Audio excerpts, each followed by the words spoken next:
nak tolong kawan pinjam duit, tiba-tiba kena tangkap dengan polis sebab jadi alung. Macam mana boleh jadi macam tu? Okey, so baru-baru ni kami terima satu inquiry daripada seorang perempuan ni. Dia niat baik nak tolong kawan dia, Aminah lah katakan kan, nak pinjam RM20,000. Dia tak ada duit sebanyak tu, tapi dia ada kawan yang ada duit sebanyak tu. Jadi dia tolong jadi orang tengah. Tapi Aminah ni, bila dia tak nak bayar balik RM20,000 tersebut, dia pergi laporkan dekat polis, cakap kawan dia ni alung.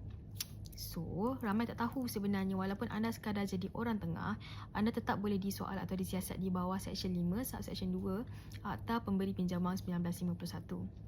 Dan sekiranya polis ataupun bank negara merasakan atau mendapati bahawa anda menjalankan urusan pinjaman wang tak berlesen, walaupun anda tak mengambil keuntungan walau sesen pun, anda tetap boleh didenda sebanyak RM250,000 sehingga RM1 juta ataupun dipenjara sampai 5 tahun. So, sebab tu orang cakap buat baik berpada-pada dan buat jahat jangan sekali.